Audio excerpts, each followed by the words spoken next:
Then there is this multi-website, multi-endpoint architecture that a lot of our bigger clients employ. And this works a lot better in a decoupled setup because we're really able to create completely different applications that all connect to the same data source and use this data in wildly different ways. Welcome to the Agile Digital Transformation Podcast, where we explore different aspects of digital transformation and digital experience with your host, Tim Butera, Content and Community Manager at AgileDrop. Hello, everyone. Thanks for tuning in. I'm joined today by Philipp Melab, Lead Software Engineer at the Swiss digital agency Amazee Labs. Amazee have had a few really interesting projects recently using the GatsbyJS framework as part of a decoupled CMS solution. And this is what Philipp and I will be talking about in this episode. Enterprise-level decoupled CMS with Gatsby. Welcome, Philipp. It's great to have you here. Anything we should add to the introduction? Thanks for having me. No, I think we're good. Okay, then let's just dive right into our topic. And my first question for you is, what is enterprise CMS or content management system, and how is it different from standard or traditional CMS? I think that's a pretty interesting question because if you ask 10 people, you will get 12 answers. If you Google the term, you find something like managing unstructured documents across different stakeholders, which is not exactly what we would categorize Drupal in. Mm-hmm. So I think this spot is more covered by the Google Drives and the Atlassians and Confluences out there. So, but maybe how do you at Amazee define enterprise CMS? Maybe that's a more straightforward question. Yeah, so I think for us, it comes down to the number of people that operate the CMS and the different levels, and how many access restrictions are in place. And I think one thing that specifically distinguishes for us the standard level and this enterprise corporate level is the number of endpoints we are feeding. Mm. So our corporate level clients have a tendency of running multiple websites, perhaps for multiple nationalities or multiple sub-branches of their corporation. And this content is managed in one central content management system. So I think that's our definition of it. Yeah, that actually makes a lot of sense. It's maybe kind of not a difference in the system itself, but a difference in how the system itself is used. Kind of, as you mentioned now, it's multiple endpoints, multiple large-scale organizations. Yeah, that makes a lot of sense. It's good that I rephrase the question in such a way to get a more accurate answer. And okay, so I'm suspecting that there's a more clear-cut definition of what decoupled CMS means. For us, it means we don't write our templates in Twig, although that's not completely true, because we were soft progressing out of pure Drupal into the fully decoupled approach with using GraphQL within Twig in Drupal to pull data out. And I think you have a lot of ways to decouple. So you can use different APIs, you can use different front-end layers, but the important part is the inversion of the direction how data flows. Because in traditional Drupal, in the theming system, we push data up.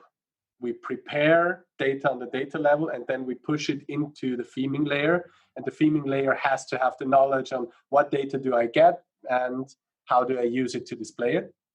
Mm-hmm. And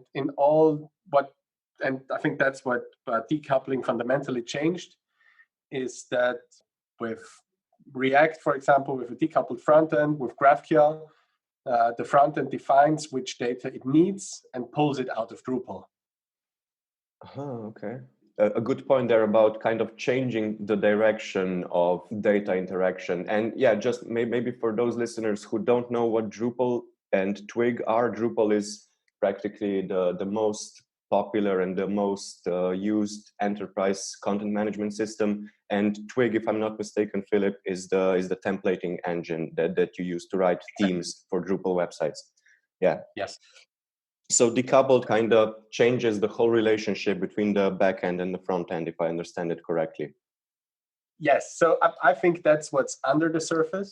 So people want to decouple, I think, initially for other reasons, because they want like their front end to have more freedom, to not be bound to Drupal's technology choices, which are, well, they gathered experience, let's say it that way, but they're not cutting edge.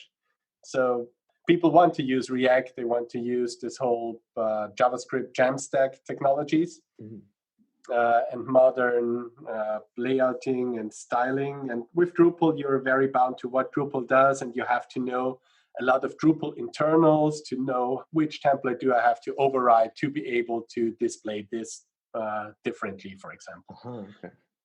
And it turns out there are a lot more JavaScript and React people out there that can help you to build an amazing website than there are Drupal people. And I think that's a good reason. But under the hood, there comes this inversion of control. So it's not Drupal anymore that's controlling how the website is displayed, and you can just adapt it, but you really build a website the way you need, and where you need Drupal, you pull in the data, and that's what decoupling ultimately means. Okay, we're already kind of moving into the next section that I wanted to include, and that is what are like the benefits of decoupling the front end and back end of your website or application, and in particular, how do enterprises benefit from decoupled CMSs? Yes, we already transitioned there. So we're able to move with these more modern technologies on the front end while keeping our trusted PHP and MySQL stack in the backend with all the data in there, which you don't want to move at the pace of what happens in the front end. And then there is this multi-website, multi-endpoint architecture that a lot of our bigger clients employ. And this works a lot better in a decoupled setup because we're really able to create completely different applications that all connect to the same data source and use this data in wildly different ways. And I think that's the major benefit that our corporate clients have from decoupling, or get from decoupling. It's like it's a really good approach in a world where a lot of our digital experiences happen on so many different channels, where the customer journey is not a super linear thing, but kind of one that comprises of multiple touch points, multiple interactions. And I'm guessing that a decoupled architecture lends itself pretty well to these more particular requirements. Yes. And also there, that's where GraphQL plays an important part for us, since the standard solutions, for example, in Drupal, which is JSON API now for exposing data, are still very Drupal-centric. GraphQL allows us to really model a custom GraphQL schema for our client that reflects the business processes of this client, and not just the content management system. Oh, nice. Okay. Yeah. I can see how that can be really beneficial, especially with more complex organizations. And you mentioned the Jamstack earlier. So for those of you who don't know, that's an acronym that stands for JavaScript, APIs, and markup, right? So the Jamstack. And here Gatsby also kind of plays into the Jamstack and is part of the Jamstack. So let's talk a little bit more about Gatsby. What is Gatsby, and why has the Amazee team decided on Gatsby as your kind of front-end framework of choice? So what is Gatsby? I think it defines itself as a static web application builder. So what Gatsby essentially does is gathering information from different sources. This could be your content management system, Drupal or WordPress, or a hosted solution like Contentful, or data from Google Sheets, basically any source that you could imagine.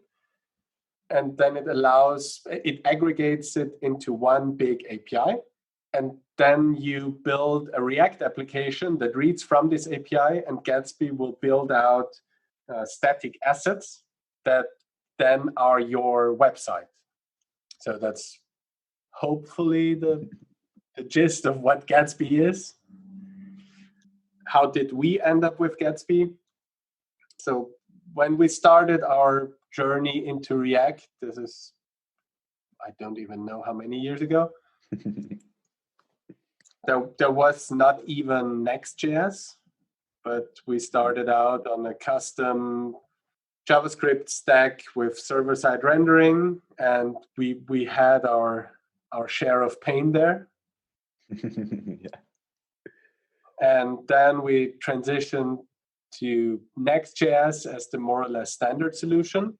And I remember that, I think 4 years ago or so, a colleague pointed me to, hey, look at Gatsby. What wouldn't this be something for us? And I was like, nah, it's kind of the same as Next.js and server-side rendering, because you pre-render and then you have your static HTML files. And in this other approach of server-side rendering, you just traditionally get your request, you process it on the backend, and then it's cached in some reverse proxy. So it's kind of the same thing. In the end, you just deliver static HTML that is cached somewhere. Mm-hmm. Yeah, and I was very wrong about that. So, because it turns out they say there are two hard problems in computer science. It's cache invalidation, and I think the second thing is Drupal paragraphs. Gatsby essentially completely negates the cache invalidation problem by, again, turning this process around. So instead of having this database, and whenever the user accesses a specific path, if we have the path cached, then it's just returned. But if it's not cached, we go down into the database. We have to do all the queries, and then we return the response. And this means you always need this running system that is accessible by the outside world, like Drupal, to answer the responses of users. And with the approach of Gatsby, where you make a change in Drupal, this change in Drupal kicks off the Gatsby process that just regenerates the static parts of the website and pushes them directly into the CDN, for example. The content management system ideally does not ever have to be accessible to the outside user. Mm-hmm. And this is just a huge win in stability, and an even bigger win in security, because for some clients, we can even shut Drupal completely off the outside world. And it's hidden somewhere in a virtual private network where nobody can access it, and just the users that have to maintain content. And then just Drupal pushes to the outside. And so all these Drupal security updates are not as critical anymore.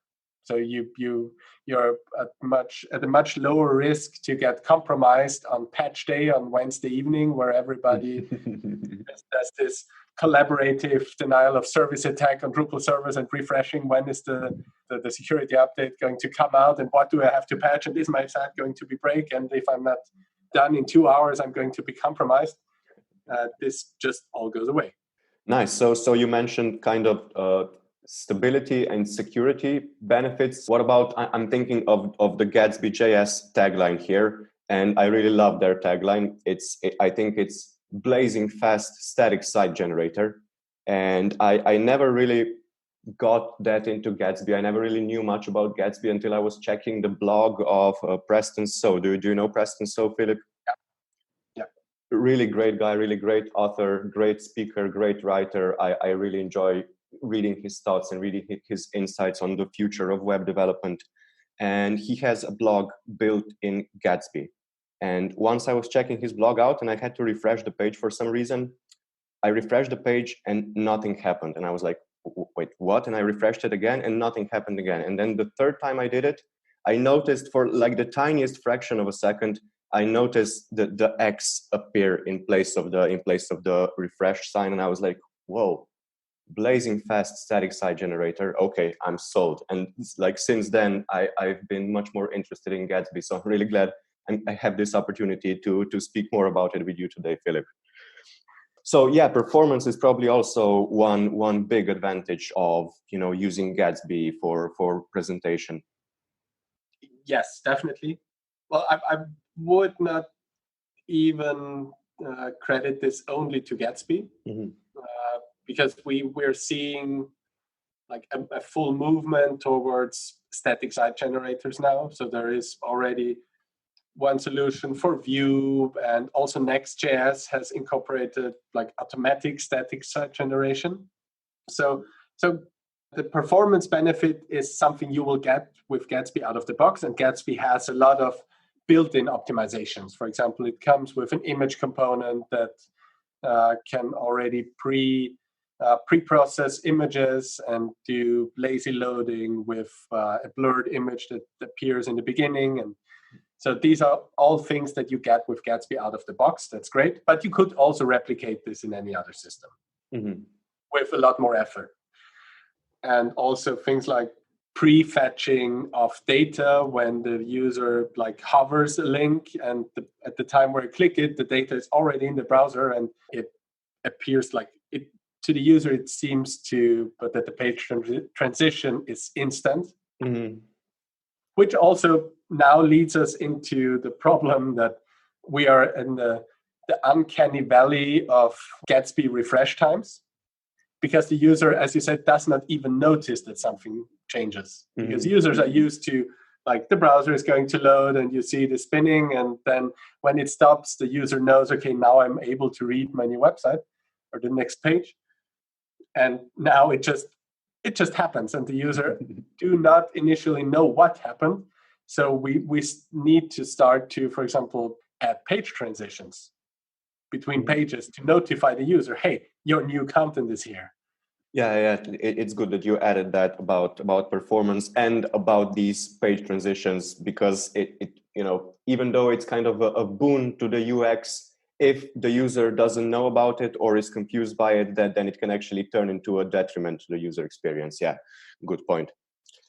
And I mentioned in the intro, that you've had quite a few interesting Gatsby projects recently. Can you describe one of these projects when you kind of use Gatsby within a decoupled architecture, and this usage has really paid off? Like, what were some of the main goals and main outcomes of this particular project? Well, I have multiple examples. So we are currently migrating a huge decoupled website that was built on a traditional React decoupled stack with server-side rendering. And there we had a lot of issues with server-side rendering and server-side caching, and then React rehydration in the browser. And we opted, the client constantly complained about, okay, this menu item should not be there because I disabled it in Drupal, but in one of the 15 caching layers in between, it was still there and it did not disappear properly. So there was a lot of instability in this. And on the other hand, this huge Node.js server-side rendering took a lot of resources, and it was not nearly as fast as it could be. And we're currently, I think, at 60 or 70% of migrating this big project with like 10,000 of pages. And it works out pretty good. So we're seeing a blazing fast website now with huge amounts of content. And it works out pretty well. And the benefit for the client is very obvious, because they are going down from 2-second load times for each page to I blinked and I missed it load times. Nice. But the other and even more interesting Gatsby project that we had And it's not a decoupled project in that sense because it ultimately did not involve a CMS or did not involve Drupal. Mm-hmm. But I think it's interesting because it shows how Gatsby transformed how we approach projects. So the goal there was basically that the whole job of the website was to publish scientific data on nautic ecosystems. I don't understand enough of it to explain to you in detail what this data is about, but essentially it was the source of data was a huge spreadsheet that is maintained by scientists. And they approached us, okay, we need to publish this in a way that the general public can work with this, read through the data, and to also present it in a fashionable way. Mm-hmm. And the first approach here was, okay, we have this Google Sheet and we have to somehow import it into Drupal and we have to do regular updates so we can then read it with Drupal into our website and user can access it. And at some point we took a step back and said, okay, this is not this much data, like it's not millions of entries. And what if and our clients are already using Google Sheets to maintain the data, and we would just add an artificial layer in between. What if we just take Gatsby, connect it to this Google spreadsheet, read the data in, and just pipe it into a static website that updates once a day? And the build process takes, it's a lot of data, so it takes like 15 minutes. But this happens once a day, and the refresh data is always there. And we don't have a content management system in between anymore. And it just drastically reduced the level of complexity. We don't need to maintain a content management system. It has great performance. And we were able to achieve what our client needs without all of this. This is a really great example of how, it's typically not enough to just do exactly what the client wants you to do. You have to kind of optimize and you have to kind of get to the bottom of what the client's pain really is and then kind of provide a solution to that. Because, sometimes they may not know that a solution that they're proposing can actually be resolved even more. The problem that they're proposing a solution to can actually be resolved even more easily with a more straightforward, more simple, less complicated solution. So yeah, a very good example here by you, Philipp. Yeah, and I think it also plays into the real or the other big strength of Gatsby. Also, if you compare it to other frameworks that also provide this static site generation, Gatsby has this GraphQL-based data aggregation layer that just allows you to plug in data sources. Mm-hmm. And we were just able to quickly prototype this because we did not even have to set up or read the Google Sheets API, because there is already a plugin for Gatsby where you say, okay, please load Google Sheets here, and you give it credentials, and then the data appears in your Gatsby GraphQL API, and you can just use it in React and read it and create your website with it. And this is just, it facilitates a workflow that puts this prototyping and this the customer value to the very front. So you don't have to start with architecting your API and how you read this data, but you can start with, okay, I'm starting out with whatever Gatsby gives me, and if we need something more specific, you can dive in and adapt. Okay, nice. That does it for my Gatsby and kind of the project related questions. And I only have one more question for you, Philipp, before we finish our call, kind of related to all the things we saw going on in 2020.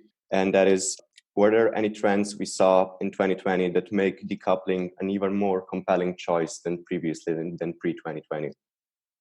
Yes, I think so. And 2020, unfortunately, had impact on our economy.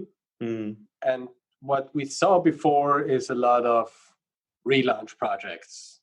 So the client approaches us with, we have a Drupal 7 website and we want it to be on Drupal 9. And at the same time, we're also doing a full design refresh. So basically rebuilding the whole thing. And this just brings a lot of risk and a huge investment. Mm. And what we try to propose more, and even more now, is to do risk mitigation and don't do this. We're going to migrate a whole website over the fence, and we hope that in 6 months from now we should be done, and we cross our fingers and pray that no blockers appear and that we actually hold this deadline and the budget, but rather going into a much more iterative approach where we don't try to do all at once, but we just, for example, keep the Drupal 7 site alive and read data from there into Gatsby and just port the most critical features. So we're creating value upfront and not just when we migrated the whole thing. Yeah, that's a very good point, very good example. I was also thinking about kind of this transition into more iterative development rather than, and kind of doing stuff in increments rather than kind of taking on these massive upgrade or migration or relaunch processes. Yeah. Okay, that's all from me, Philipp. Before we finish, if people want to reach out to you or learn more about you or Amazee, where can they do that? Well, Amazee Labs has a website, amazeelabs.com. You can have a look at our team and what we do and our blog. I'm also, I did a couple of webinars on test-driven development, and you can find this on our Amazee Labs YouTube channel. And I'm always responding on Twitter. My Twitter handle is pmelab. And you should also be able to reach me on the Drupal Slack channel. Okay. Thanks for speaking with me today, Philipp. It's been a really great, really informative chat. I really enjoyed it. Likewise. And yeah, great. It was really great to have you. Really, I'm really glad I got the chance to speak with you. You know, we have a very good relationship with Amazee, and it's always nice to kind of get to know more of your team and speak with you more. So yeah, thank you for this. Well, to our listeners, that's all for this episode. Have a great day, everyone, and stay safe. Thanks for tuning in. If you'd like to check out our other episodes, you can find all of them at agiledrop.com/podcast, as well as on all the most popular podcasting platforms. Make sure to subscribe so you don't miss any new episodes, and don't forget to share the podcast with your friends and colleagues.